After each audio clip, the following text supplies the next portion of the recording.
안녕하세요. 오늘도 사연 살롱을 찾아주셔서 감사합니다. 마흔을 앞둔 4년차 돌싱이에요. 저는 자신의 인생은 뒷전으로 하고 오직 아빠한테 헌신하며 살아온 엄마를 보고 자랐어요. 그래서 나는 절대로 저렇게 살지 않겠다 다짐을 했었죠. 그러기 위해서 자립을 할 수 있는 힘을 길러야 했어요. 중고등학교 시절 내내 미친 듯이 공부에 전념했던 것도 바로 이런 이유 때문이었어요. 그런 노력 끝에 명문대에 들어갈 수 있었고 재학 기간 내내 장학금을 받으며 좋은 성적으로 졸업할 수 있었어요. 졸업 후에는 다국적 기업에 들어갔고요. 엄마는 그런 저를 자랑스러워 하셨어요. 그건 아빠도 마찬가지였죠. 대학 교수였던 아빠는 밖에서는 누구에게나 친절한 분이셨지만 집에서는 권위적이고 여자를 무시하는 분이었죠. 저는 그런 아빠가 싫었어요. 그래서 결혼을 하게 된다면 아빠와는 다른 사람을 만나야겠다고 생각했어요. 하지만 이런 생각에도 불구하고 저는 그 어떤 남자한테도 마음을 열지 못했어요. 아빠로 인한 트라우마 때문에요. 상대가 조금이라도 남성성을 과시하면 일단 거부감부터 들었어요. 저 사람도 집에서는 여자를 무시하고 강압적으로 굴지 모른다는 생각이 들었거든요. 그런 이유로 쉽게 이성을 사귀지 못하고 20대를 보내게 되었어요. 그러다가 30 중반이 되고 나서야 한 남자를 만나게 되었어요. 지적인데다 유머 감각도 있는 남자였죠. 권위적인 것과 거리가 먼 사람이었어요. 그래서 만나면 만날수록 이 사람이라면 미래를 함께할 수 있겠다는 확신이 들었어요. 그동안 만났던 남자들과는 확연히 달랐거든요. 제 의견을 존중해 주었고 배려심도 많았어요. 저는 그런 모습에 혹해서 성급하게 결혼을 약속하게 되었어요. 그런데 결혼하고 보니 그 사람의 실체가 드러나기 시작하더라고요. 남편은 마마보이였어요. 저는 그걸 신혼 초에 알게 됐지 뭐예요. 하루는 뜬금없이 이사를 가자더라고요. 얼마 살지도 않은 집을 빼서 이사를 가자니 이게 말이나 되는 소리예요. 계약 기간도 한참 남았는데 갑자기 이사를 하면 손해가 얼만데 이 사람이 왜 이러나 싶었죠. 그런데 뭐? 시댁 근처로 이사를 가자고? 왜? 우리 여기 들어와 산 지 6개월도 안 됐어. 근데 무슨 이사야. 회사랑도 가깝고 버스랑 전철역도 가깝고 좋다며. 그래도 엄마 옆에 살면 좋은 게 많잖아. 여긴 우리 집이랑 멀어서 엄마가 뭘 좀 챙겨주고 싶어도 오고 가는 게 힘드시대. 그러니까 어머님 때문에 이사를 가자는 거야? 그리고 우리 집이라니. 시댁이 왜 우리 집이야? 여기가 우리 집이지. 아, 좀 따지지 말고. 넌 다 좋은데 가끔 너무 따지고 들더라. 그 일로 남편과 며칠을 싸웠는지 몰라요. 남편은 제 말이 맞는 것 같다고 하다가도 자기 엄마랑 얘기를 하고 나면 또 말이 달라졌어요. 그럴 때마다 이 남자랑 계속 살아야 하나 싶은 생각이 들었죠. 오빠, 지금 이사 가면 손해가 얼만 줄 알아? 집주인이 안 된다고 하면 그것도 문제고 우리 이사 비용도 그렇고. 나도 이사 비용 때문에 엄마한테 얘기해봤는데 엄마가 보태주시겠대. 집주인이 당장 보증금 못 준다고 하면 그 돈 언제 받게 될지도 몰라. 아, 그런 문제가 있었어? 난 몰랐네. 머리를 긁적이며 맹한 표정을 짓는데 기가 막혀서 숨이 턱 막히더라고요. 남편은 사람이 좋은 게 아니라 아는 게 없는 똥멍청이었던 거예요. 이사 문제가 그렇게 해결되나 싶었는데 남편이 밤에 와서는 딴소리를 하더라고요. 보증금 당장 못 받아도 괜찮을 것 같아. 엄마가 먼저 다 내주시기로 했어.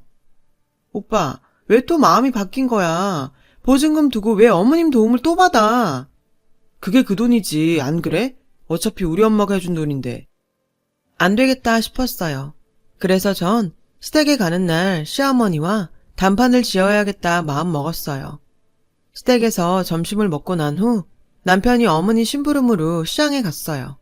저는 이때다 싶었죠. 어머니, 저희 그냥 지금 사는 집에서 계약한 날까지 살면 안 될까요? 저희 출퇴근 문제도 그렇고 세입자를 못 구하면 언제 보증금을 돌려받을 수 있을지도 모르거든요. 넌 니들 출퇴근 힘들다고 늙은 시엠이 힘든 건 생각 안 하니? 그리고 보증금은 내가 먼저 준다고 한 소리 못 들었어? 어차피 내 주머니에서 나가는 건데 뭐가 문제야? 말이 안 통한다 싶었어요. 왜 남편이 자기 엄마만 만나고 오면 말이 달라지는지 알 것 같았죠. 그런데 그 보증금 말이에요. 남편이랑 어머님은 마치 전셋집을 시댁에서 다 해준 것처럼 말하는데 사실 그건 아니거든요. 엄연히 거기엔 제가 보탠 돈도 40% 이상 되니까요. 집 구할 때 너희 둘이 같이 살 집이니 저도 보태라고 하셔서 적금 깬 돈 털어서 넣어드렸거든요. 그런데 이제 와서는 온전히 당신 돈인 것처럼 말하시니 기가 막혔죠. 그런데 웃긴 건 그 다음이었어요. 듣자 아니 너? 네 남편 아침밥도 안 챙겨준다며? 고작 빵 쪼가리에 시리얼 먹고 다닌다는 얘기를 듣고 내가 억장이 무너져서 맞벌이 한다는 핑계로 집안일 팽개치고 사는 모양인데 난 그런 꼴 못 본다. 그러니 앞으론 아침밥 좀 챙겨 먹여라. 아니 바쁜 아침에 빵이랑 시리얼 먹는 게 뭐가 문제예요? 게다가 일은 당신 아들만 하나요? 저도 똑같이 밖에서 돈 버는데 왜 제가 남편 아침 밥상을 차려야 하냐고요. 마침 그때 남편이 돌아왔어요. 그리고는 눈치도 없이 끼어들었죠. 맞아 엄마. 난 밥체질이라 빵은 먹기 싫더라고. 자기야, 내일부터는 아침밥 해줄 거지? 아예 엄마 앞에서 약속해. 이거 봐라. 한국 사람이 밥을 먹어야지. 그깟 빵 쪼가리로 되겠니? 아침에 조금만 일찍 일어나서 부지런 떨면 될걸. 그렇게 게으름을 피워서는 남편 밥도 안 먹이는 게 말이 되냐고. 정말 두 사람 대화를 듣고 있자니 어이가 없어서 말문이 막히더라고요. 네가 얘 아침마다 갓 지은 뜨끈한 밥에 된장찌개, 생선 구워줄 자신 있으면 거기서 쭉 살고 아님 당장 이사와. 어머님은 말도 안 되는 요구를 하시고는 방으로 휙 들어가셨어요. 그날 밤 집에 돌아온 저는 밤새도록 잠을 이루지 못했어요. 그런데요, 눈치 없는 남편놈은 아주 코까지 골며 자더라고요. 결국 우리 부부는 보증금을 나중에 돌려받기로 하고 이사를 하게 됐어요. 그리고 그 순간부터 헬게이트가 열렸죠. 어머님은 새벽 5시부터 저희 집에 오셔서는 남편 아침상을 차리셨어요. 그럴 때마다 남편은 어른이 일하시는데 잠만 잘 거냐고 절 깨우기 일쑤였고요. 하는 수 없이 몇 번은 나가서 거들었지만 도저히 안 되겠더라고요. 한 번은 화가 치밀어 올라서 남편한테 소리를 질렀죠. 그럼 당신이 나가서 도와드려. 당신 때문에 어머니 모시는 거니까. 제 말에 남편은 밖으로 나갔어요. 그런데 글쎄 남편이 나가서 어머님한테 뭐라고 했는지 아세요? 엄마, 집사람이 나 때문에 엄마가 오는 거니까 나보고 나가서 도우래. 아, 저는 그제야 제가 바보하고 결혼했다는 걸 뼈저리게 느꼈어요. 그 말에 시어머니는 노발대발 하셔서는 침실 문을 벌컥 열고 들어오셨어요. 예, 내가 언제 너더러 나 도우랬니? 니들 아침 차려준다고 이 고생을 하는데 시애미가 고생하는 거 보고 튀어나오지 못할 망정 남편을 내보내? 너 그거 어디서 배워먹은 버르장머리냐? 니네 친정에선 그렇게 가르치디? 더는 안 되겠다 싶었어요. 그놈의 아침밥이 뭐라고 새벽부터 찾아와서는 친정까지 들먹이며 이 난린지. 한평생을 아빠를 위해 헌신하는 엄마가 지긋지긋해서 이를 갈았는데 이러다간 제가 그 꼴이 나겠더라고요. 어머니, 죄송한데요. 아침밥 하러 오시는 거 이제 그만하시면 안 돼요? 아침잠을 설쳤더니 일하는데 지장이 있어서요. 아침은 저희가 해먹을게요. 어머님도 힘드시잖아요. 그랬더니 어머님은 그 새벽에 집이 떠나가라 한탄을 하시더라고요. 내가 살다 너 같은 며느리는 처음이다. 지 잠 설친다고 아침에 들어온 시애미를 오지 말라는 게 이게 말이 되니? 세상에 드라마 속 못된 며느리가 여기 있었네. 아유, 내 팔자야. 제 딴에 최대한 감정 죽이고 예의 차려 얘기했는데 그마저도 어머님은 못된 며느리 구박으로 받아들이더라고요. 더 이상 말을 말자 싶었어요. 그런데 웃긴 건 뭔지 아세요? 이 와중에 남편은 남의 집 불구경하듯 하품을 쩍 하며 냉장고에서 우유를 꺼내 먹고 있더란 거예요. 아니, 자기 엄마랑 와이프가 싸웠는데 우유가 목구멍으로 넘어가요? 게다가 이 싸움이 누구 때문에 났는데요. 정말 정내미가 똑 떨어졌어요. 저는 속에서 욕이 나오려는 걸 꾹 참으며 조용히 말했어요. 기분 상하셨다면 죄송해요. 하지만 제 사정도 좀 헤아려 주세요. 그러자 어머님은 얼굴색이 확 변하더니 가져온 반찬을 바닥에 내팽겨 쳤어요. 그럼 네가 제대로 해. 내 아들 아침에 빵 쪼가리 먹이지 말고 잘 하라고. 이후 어머님과의 전쟁이 시작됐어요. 어머님은 새벽뿐이 아니라 밤이고 낮이고 아무 때나 문을 따고 들어왔어요. 한참 쉬고 있는 일요일 오후에 갑자기 들이닥쳐선 집안일 잔소리부터 냉장고 속까지 전부 참견을 해댔죠. 저는 그때까지만 해도 어떻게든 이번 위기만 넘기면 괜찮을 거다 생각했어요. 결혼한 지 1년도 안 됐는데 이혼을 하는 건 너무 성급한 것 같았거든요. 게다가 남편은 제가 정말 힘들게 마음을 준 사람인데 노력도 안 해보고 끝내는 건 아니다 싶었거든요. 그런데 이 집의 문제는 어머님뿐만이 아니었어요. 얼마 뒤 호주에 사는 손위 시누이가 한국에 들어왔어요. 온 김에 두어 달 있다가 간다고 하더군요. 저는 어머님 부름을 받고 시댁에 갔어요. 시누이가 잡채랑 닭강정이 먹고 싶다고 했다나요? 그걸 굳이 집에서 만들어 먹으시겠다고 저까지 호출을 하신 거죠. 부엌으로 불려들어가 어머님과 음식을 만드는 사이 남편은 공항으로 시누이 마중을 나갔어요. 시간이 얼마 지나고 남편과 함께 시누이가 왔어요. 그런데 글쎄 캐리어도 하나 없이 손가방 하나 딸랑 들고 왔더라고요. 방금 외출했다 돌아온 사람처럼요. 수상한 건 그뿐이 아니었어요. 공항에서 왔다고 하기엔 시댁까지 걸린 시간이 너무 짧았거든요. 못해도 1시간 반은 좋게 걸릴 거리를 30분 만에 왔다는 게 아무래도 이상했죠. 오빠, 공항에서 온 거 맞아? 주말이라 차도 많이 막혔을 텐데 어떻게 이렇게 빨리 왔어? 순간 남편은 놀란 얼굴로 어머님을 쳐다보더라고요. 그때였죠. 듣자 하니 올케가 우리 엄마를 시집살이 시킨다며? 어떻게 며느리가 시어머니를 부려먹고 살 생각을 해? 나 올케 행동거지 감시하려고 한국에 들어온 거니까 앞으로 각오 단단히 해. 시누이가 저를 보고는 다짜고짜 이러지 뭐예요. 어찌나 황당하던지. 형님, 뭔가 잘못 알고 계신 모양인데요. 제가 어머님을 부려먹다니요. 그런 적 없어요. 혹시 아침밥 얘기라면 그건 어머님이 원해서 하신 일이에요. 저도 몇 번이나 그러지 마시라고 말렸지만 통 안 들으시네요. 그러자 어머님이 식탁 위에 있던 국자를 바닥에 집어 던졌어요. 너 그 입 좀 다물면 안 되겠니? 방금 호주에서 온 시누이를 현관 앞에 세워두고 그게 할 소리야? 성아야, 오느라 힘들었지? 일단 들어와서 밥부터 먹자. 쟤하고 말하다 보면 열통 터져서 밥도 못 먹는다. 밥 먹고 천천히 얘기해도 돼. 순간 싸한 기분이 들었어요. 이 집 식구들이 저만 빼놓고 뭔가 작당을 꾸미는 것 같았거든요. 그리고 그 생각은 틀리지 않았어요. 상을 차리는데 시누이가 냉장고에 들어있는 밑반찬이며 찬장의 그릇까지 이미 위치를 다 아는 사람처럼 능숙하게 찾아 꺼내더라고요. 몇 년 만에 친정에 온 딸이라고는 볼 수 없을 정도로요. 그때 알았어요. 이 집 사람들은 마음을 열고 기다린다고 가족이 될 수 있는 사람들이 아니라는 걸요. 그리고 식사가 끝나갈 무렵 시누이가 밑밥을 깔기 시작하더라고요. 엄마, 호주 부동산에 투자 안 할래? 브리즈번에 대규모 주택단지가 들어서는데 거기가 요즘 난리도 아니야. 중국인들이 돈 따발 들고 찾아온다니까.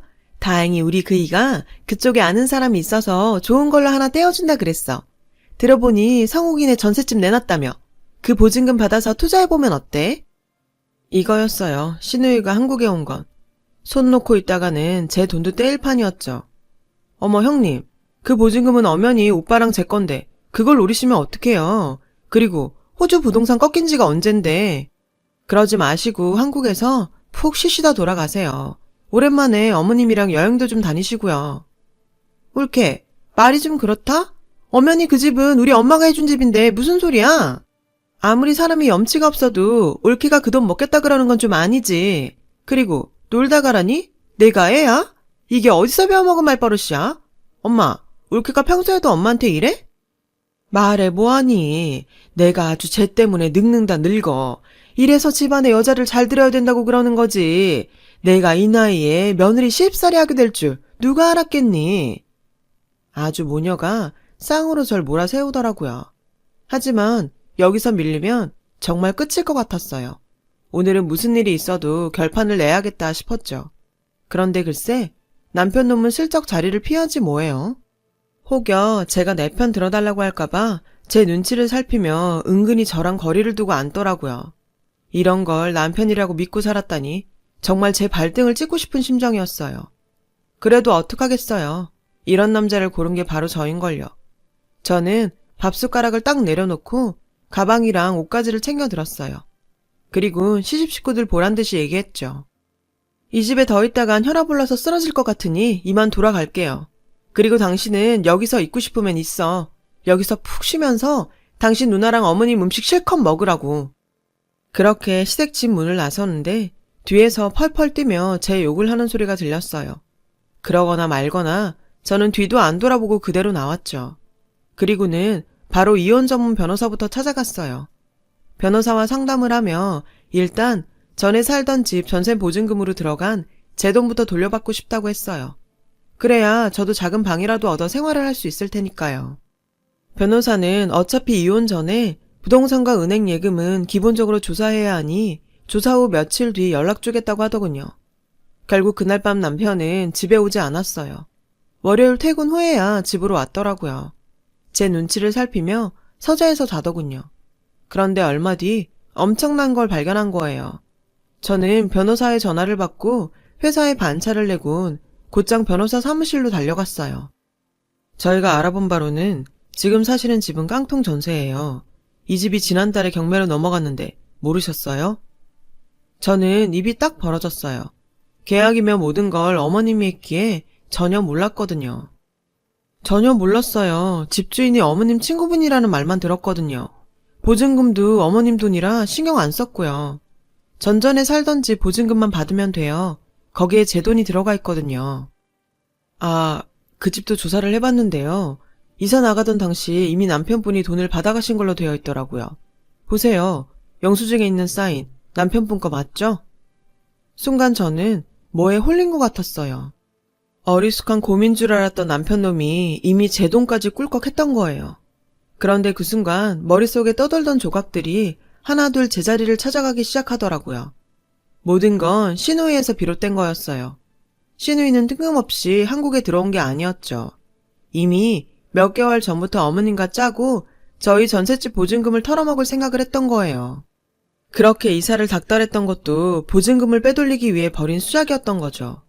지인의 깡통 전셋집에 저희를 밀어넣고 때마침 시누이를 불러들여 투자니 뭐니 가짜 명분을 내세운 거였어요. 변호사님, 그럼 저는 이제 어떻게 해야 하나요? 손이 덜덜 떨릴 정도로 충격을 받은 저는 떨리는 목소리로 물었어요. 그러자 변호사가 그러더군요. 우선 이혼 소송을 하면서 재산분할 청구를 합시다. 그러면서 시댁 식구들을 사기죄로 고소하자고 하더군요. 그래야 돈도 찾고 이혼 소송도 유리할 거라고요. 하지만 저는 그 정도로는 남편놈과 그 가족들한테 분이 안 풀릴 것 같았어요. 그래서 이 쓰레기 같은 것들한테 제대로 빅엿을 먹이기로 결심했어요. 어머님이 가장 소중하게 생각하는 걸 부셔버리려고요. 변호사와 소송 관련 상담을 하고 있는데 때마침 시누이한테 전화가 왔어요. 처음엔 차단하라고 했는데 생각해보니 내가 뭐가 무서워서 피하나 싶어 전화를 받았죠. 만나자고 하더라고요. 전처럼 표독스러운 목소리가 아니라 저자세로 나오는 느낌이었어요. 올케가 이러니까 꼭 내가 동생 부부 사이 갈라놓은 것 같잖아. 나 그럴 생각은 추호도 없었어. 다 같이 잘 지내자는 뜻이었는데 말투가 좀 그렇다 보니 오해가 생긴 것 같아. 우리 오해는 풀고 잘 지내보자. 응? 제가 이혼 얘기를 꺼낼까봐 미리 선수 치는 것 같았어요. 하지만 지금 당장 달콤한 말로 살살거린다고 유야무야 넘어갈 제가 아니죠. 지피지기면 백전백승이라고 일단 시누이 얘기부터 듣고 작전을 짜기로 했어요. 그래서 약속을 잡았죠. 만나기로 한 카페에 나가보니 시누이가 먼저 나와 있더라고요. 시누이는 전에 없는 상냥한 얼굴로 저에게 그랬어요. 세상 변한다고 해도 이혼은 안 하고 사는 게 베스트 아니겠어? 사람 만난다는 게 쉬운 일이 아니잖아. 안 그래? 나도 결혼해서 살아보니 이런저런 일들이 다 있더라. 근데 이게 가족이 돼가는 과정이야. 자고 나면 정말 별거 아니더라고. 그러니까 올케도 마음 풀고 앞으로 우리 잘 지내보자. 우린 가족이잖아. 휴가 때 성욱이랑 호주에도 오고, 응? 그래서 말인데 전에 말했던 투자 말이야. 그거 정말 다시 없을 기회거든. 전세 보증금에 올케 돈도 들어있다는 거 오늘에서야 알았어. 알았으면 내가 그랬겠어? 그러니까 이참에 올케도 나 믿고 한번 투자해봐. 올케도 떵떵거리고 살아와야지. 입에 침도 안 바르고 거짓말을 하더군요. 그 가증스러운 얼굴에 침이라도 뱉고 싶었지만 훗날을 위해 꾹 참았어요. 시누이한테는 좀 생각해보겠다고 하곤 자리에서 일어났어요. 그날 밤 퇴근한 남편은 자기 누나랑 이미 통화를 했는지 저한테 살살거리며 제 비위를 맞추려고 노력하더라고요. 이렇게 이 집 식구들을 방심하게 만드는 것도 좋을 것 같아서 받아주는 척 했어요. 그리고 일주일 뒤 시누이가 갑자기 호주로 돌아간다고 하더라고요. 그래서 온 식구가 공항으로 배웅을 나가기로 했죠. 저도 회사에 월차를 내고 공항에 함께 갔어요. 티켓팅을 하고 눈물의 이별시까지 한 시누이는 잠시 뒤 공항 경찰선에 이끌려 출국장을 되돌아 나왔어요. 어머님은 이게 무슨 일이냐고 뒷목을 잡고 비틀거리셨죠. 아니, 이게 무슨 일이냐? 내 딸이 뭘 잘못했다고 경찰이 붙잡아가? 어머님은 공항 경찰한테 달려들어 차라리 자신을 붙잡아가라고 생떼를 쓰셨어요. 남편은 어리둥절한 표정으로 이러지도 못하고 저러지도 못한 채 서 있었죠. 어머니, 뭘 잘못했는지 정말 모르세요? 형님 지금 사규죄로 고소당해서 출국 금지당한 거예요. 어머님이 저 몰래 전세 보증금 빼서 형님한테 주셨죠. 그것뿐인가요? 형님이 집안 어른들이며 지인들한테도 호주 부동산 투자 명목으로 돈 엄청 땡겼더라고요. 근데 그거 아세요? 형님 부부가 호주에서 교민들 상대로 사기치고 등쳐먹다 걸려서 한국으로 합의금 구하러 들어왔다는 거? 그래서 제가 사기죄로 고소장 넣고 경찰에 신고했어요. 어떻게 자기 엄마까지 속여가면 사기칠 생각을 하나 몰라? 이래서 가정교육이 중요하다는 겁니다. 아셨어요, 어머니? 저는 그 길로 쌩하니 친정으로 갔어요. 그날 이후 시댁은 아주 풍비박산이 났죠. 왜 아니겠어요. 제가 시댁 친척들이며 지인들한테까지 다 전화를 해서 시누이의 사기 행각을 알렸거든요. 어머니의 아픈 손가락인 큰딸이 쇠고랑을 차게 되자 어머님은 남편과 함께 발등에 불 떨어진 사람처럼 저희 친정까지 찾아왔더라고요. 무릎 꿇고 두 손 싹싹 빌며 고소를 취하해달라고 부탁했죠. 당연히 전 거절했죠. 미쳤어요? 누구 좋으라고 취하해줘요? 게다가 그런 사기꾼을. 제가 거절을 하자 어머님은 표정을 싹 바꾸고는 저에게 저주에 가까운 욕을 퍼붓더라고요. 그 모습을 본 저희 엄마가 설거지하던 물을 퍼들고 와 어머님한테 뿌렸어요. 정신 차려, 이 미친 늙은이야. 어디 감히 내 귀한 딸한테 욕짓거리야. 딸이랑 같이 쇠고랑 차고 구치소에 들어가기 싫으면 당장 내 집에서 나가. 이놈도 마찬가지야, 이 덜 떨어진 놈아. 결국 모자는 쫄딱 젖은 생쥐꼴로 저희 집에서 쫓겨났고 그 후로는 찾아오는 일이 없었어요. 그 후로 거의 1년 가까이 저는 법원에 들락거려야 했어요. 그래도 어쩌겠어요. 제가 사람 보는 눈이 없어서 했던 결혼이니 제가 정리를 해야죠. 그리고 첫눈이 내리던 12월 어느 날 드디어 모든 재판이 끝났고 저는 승소를 했어요. 제가 냈던 보증금은 물론 위자료까지 받아낼 수 있었죠. 그리고 형님은 현재 형무소에 수감 중이에요. 어머님은 늦음하게 징역 사는 딸내미 수발까지 들게 되었고요. 남편이요. 그 인간은 엄마 때문에 자기 인생 망쳤다고 법원에서 쌩 난리를 치고 난동을 부리다가 구류 5일에 유치명령 5일을 받고 구치소에 있어요. 저는 온전히 자유의 몸이 되었고요. 물론 이혼녀라는 말을 어디 가서 하기 쉽지 않고 그 사실을 알게 된 사람들의 눈빛이 변하는 걸 보며 저도 상처받겠지만 그래도 전 이혼하길 잘했다고 생각해요. 잘못된 길에 들어섰다면 끝까지 가볼 게 아니라 돌아 나오는 게 방법이라고 생각하거든요. 저의 짧았던 결혼 생활은 제 인생에서 가장 뼈아픈 기억으로 남을 것 같아요. 하지만 이런 실패를 발판 삼아 더 나은 인생을 살 수 있도록 노력할 생각이에요. 제 긴 사연을 들어주셔서 감사드려요. 힘든 일이 많은 시기지만 여러분도 씩씩하게 보내시길 바랍니다. 복 받으세요. 여러분, 사연 댓글에 응원과 현명한 조언 부탁드려요. 좋아요와 구독은 저에게 큰 힘이 됩니다. 오늘도 좋은 일 가득하세요.